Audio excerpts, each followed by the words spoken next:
every once in a while, which is to say about once a week, someone is going to ask me, okay, you wrote a book called Killing Giants, great title, love it, it's great. What's a giant killer exactly? And the best answer I've come up with came from a conversation. A client called me up last year. It was a big client, it was a big company, a well-known brand, professional services, and I said, how can I help you guys? I mean, you don't strike me as the kind of company that's having trouble getting traction. The guy said one line. He said, we're number 3 and I hate it. And to me, that just meant the whole game right there. Here's a guy who said, I'm number 3 and I hate it. And here I am standing on stage in front of you, and I'm looking up at your signage for this event, and you're saying, take number 1. The time is now. That is absolutely positively what I would define as a giant killer. You're leaning forward. Julie, what did you say? I can't see. I don't know where you are. You're here somewhere. You said, this is a company with the wind at its back. This is great stuff to hear. I love having conversations like this. So, with that in mind, I'm a huge believer in stealing good ideas. This quote here, stories are equipment for a living. I believe this. I take this to heart. So many of the people I had a chance to interview, and this was a fun process for me. This was 4 years from start to finish. And I talked to about 100 of some of the world's most interesting people, really. 13 different countries, from Silicon Valley to South Africa. Vodka guys in New Zealand, technology companies in the UK, and a couple of US companies thrown in as well. It was a fun process. Each one of them approached this idea in a slightly different way, and they would say, you know what? I stole this idea from here, I stole this idea from there. I think stories are equipment for a living. I think inspiration comes from elsewhere. I like trying on different stories because it lets us kind of get into someone else's mind for a little while and look at our problems through their eyes. So with that in mind, if you will, I want to tell you a little story of my own. Long, long ago, in Park Ridge, New Jersey, one Sony Drive, the Death Star, if you've been there, this huge black glass 3 building to look like they'd been dropped from space into suburban New Jersey. I'm the director of marketing for Sony Recording Media, about $250 million worth of P&L. It was a fun job. My boss was busy. He sends me to this meeting. And here I am. I'm the director, and there's all the senior vice presidents and stuff. Everyone's milling around. We all know each other. It's cool. It's good. And just as the meeting's starting to get going, this guy starts handing around this toy he picked up. It was the Diamond Rio. Who knows what the Diamond Rio is? Any hands? A few of us old guys are reaching up there. Bursitis is.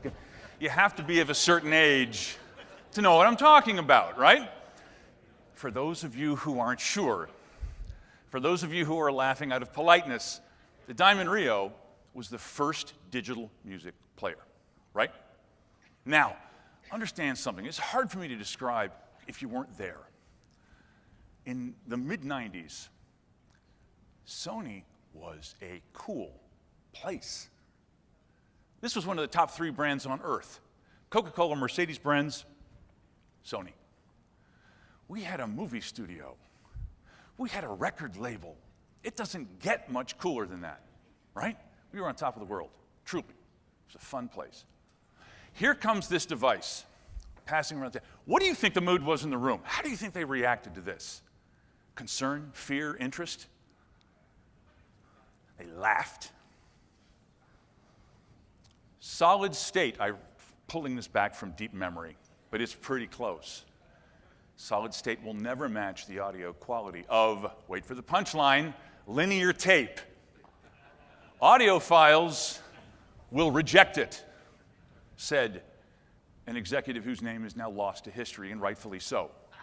And herein lies the lesson, okay? Hubris will kill us, will it not? If Sony was that big and that cool and that great, how did they miss this whole nonlinear thing? Well, giants become vulnerable to guys like us when they become blinded by their own structures, their own constructs.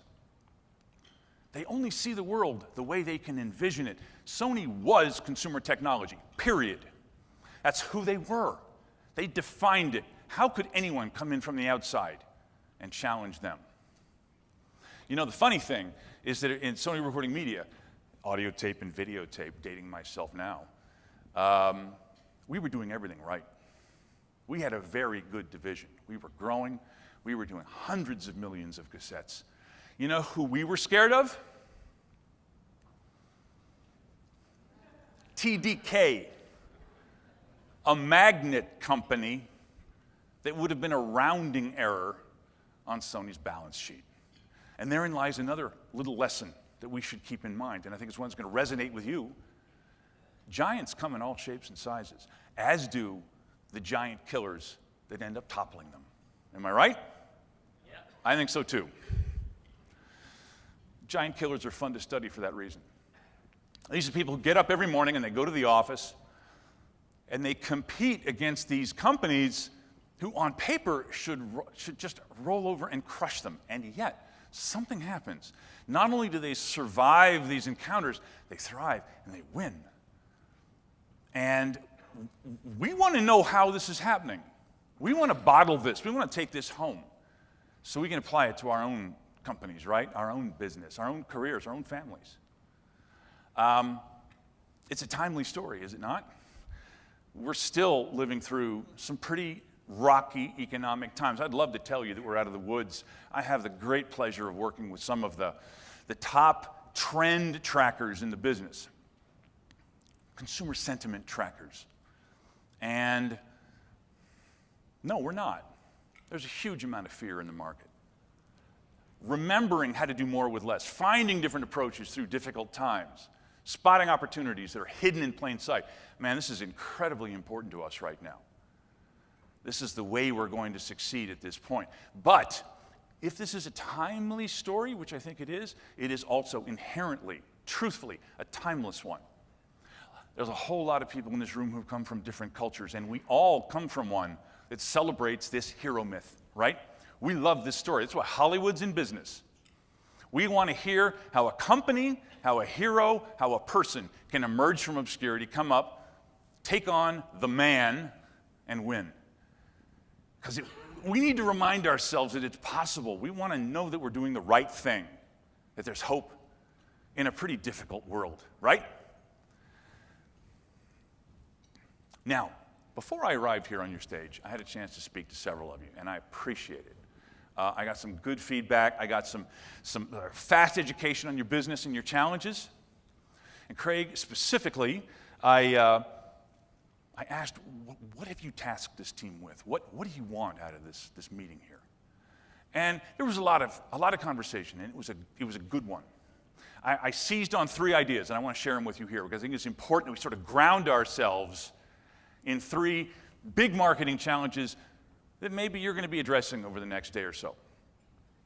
First one here, and I think this is particularly appropriate for those who came in from the 3-par side of the house, this ability to align and focus, to get this gravity all moving in the right direction, this market muscle is tremendously powerful.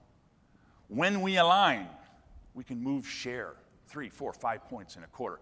That's cool stuff. How do we do it on an ongoing basis? How do we make this into a machine? That's a pretty good one to focus on, isn't it? This next one I love.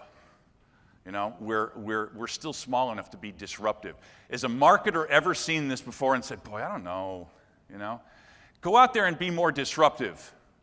That's a wonderful thing to get thrown on your desk. That's the kind of thing that people like us love. And this last one, I seized on because, I mean, it's just something that it caught my fancy and caught my attention. I heard words like, we have fans. We have a cult-like following in some circles. Our technology has really turned some people's heads. How do we reach out and activate those people? How do we touch those nerves and get their voices added to ours? That's a pretty interesting thing to work on this week. I lay these things out because I want you to know the conversations that we've had. There may be 5, 10 more. But it's important that we sort of get our arms around this right now as we delve into this and say, this is what we're here for. This is what's important to us. And we'll loop back to this in a little bit. What I want to do is take you through 3 ideas. We have limited time. We have an hour together. There's only so much. You do have a book in front of you, and I hope you'll have a chance to look through it.